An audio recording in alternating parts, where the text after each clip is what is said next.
C'était l'ange le plus mignon du village, ou le pire des garnements. Les habitants n'arrivaient pas à se mettre d'accord sur ce sujet. Lorsqu'il descendait la rue principale, Martin provoquait deux types de réactions. Des regards attendris et des jurons prononcés tout bas. Pour expliquer ces réactions si opposées, il fallait poser le regard sur lui pour s'émouvoir devant sa bouille si craquante. Puis, il suffisait de l'observer pendant maximum 1 minute pour comprendre la deuxième réaction. Ses yeux étaient ceux qui captaient le plus le regard. Martin avait la tête tellement pleine d'histoires que ses yeux paraissaient remplis d'étoiles. Il rêvait tellement de dragons, de pouvoirs magiques et de buffets remplis de bonbons qu'il voyait le monde différemment des autres et faisait constamment des actions que les adultes autour de lui appelaient des bêtises. Martin, outré que les adultes comprennent si peu de choses, préférait les appeler des aventures. Son sourire, lui, était particulier. Les habitants du village n'arrivaient pas à savoir si c'était un sourire d'ange ou un sourire démoniaque. Souvent, c'était les deux. En ce matin de juillet, Martin se sentait profondément chevalier. En descendant de chez lui, il avait trouvé un bâton qui s'était instantanément transformé en épée à ses yeux. Alors, équipé de son armure de tissu et de son fidèle casque-chapeau, il cherchait maintenant un monstre à pourfendre. L'occasion se présenta très vite. Sortant de la boucherie, un terrible dragon vert se tenait devant Martin. Il était affreux, énorme, abominable. « Voyons, Martin, qu'est-ce que tu racontes ?» s'exclama la bête d'une voix grave. « Tu veux que je dise à ta mère comment tu parles de moi ?» Sans plus attendre, Martin découpa en deux le monstre d'un mouvement d'épée parfait qui aurait rendu fier Aragorn, que Martin idolâtrait. Ce dragon maléfique ne pourra pas accomplir sa terrible menace.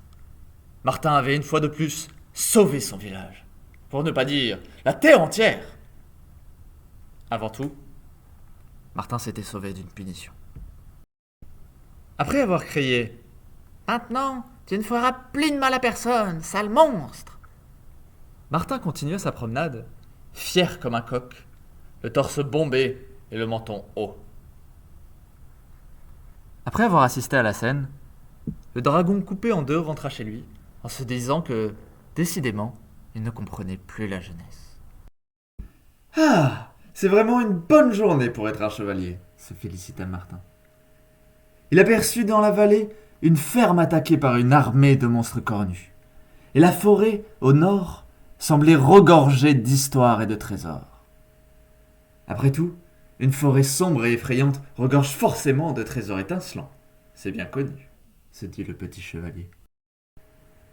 Martin s'arrêta. Après quelques secondes de réflexion, il se dirigea vers les fermes. Apparemment, les trésors faisaient moins envie lorsqu'on devait les chercher dans une forêt sombre et effrayante. Plus il s'approchait, et plus la situation paraissait désespérée. De gigantesques bêtes touffues encerclaient la ferme. De cornes noires sur chaque tête, des yeux rouges luisants de haine, les fermiers étaient à la merci de ces terribles monstres. Une fermière l'aperçut.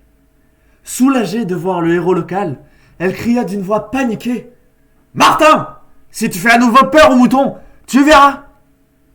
Sans perdre de temps à rassurer la populace, Martin fonça sur les bêtes cornues et commença à les découper avec sa légendaire épée. Désemparés devant tant de fureur et de style, les monstres s'enfuirent dans un concert de bêlements désemparés. Une fois de plus, le chevalier Martin avait vaincu et sauvé la veuve et l'orphelin. Mais pas le temps de se féliciter, car la pauvre fermière sans défense s'était transformée en une grande sorcière au nez crochu et aux verrues couvrant son visage. D'une voix maléfique et froide comme une nuit d'hiver, elle lui jeta un sort. « Combien de fois je t'ai dit de ne pas faire peur aux moutons, sale garnement !» cria-t-elle. « Et répète un peu, qui a un nez crochu et des verrues couvrant son visage ?» La méchante sorcière s'approcha à grands pas du pauvre chevalier, qui, bravement, prit la fuite. Son armure ne le protégeait pas des mauvais sorts, après tout. Après s'être assuré que la sorcière ne le suivait plus, le chevalier Martin s'arrêta et regarda autour de lui. Le village était paisible. Avec ses quelques 200 habitants, peu de monde était dans les rues.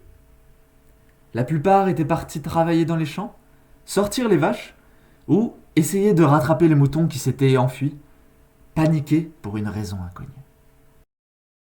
Seul le glougloutement du ruisseau venait troubler le calme paisible de ce morceau de campagne. Mais, lorsque Martin posa son regard rempli d'étoiles sur le village, son apparence changeait.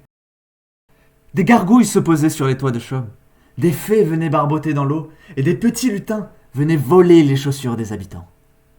Au loin, des golems de pierre s'éveillaient, tandis que des druides, dont l'âge contenait autant d'années que leur barbe avait de poils, se réunissaient pour faire des rituels mystiques.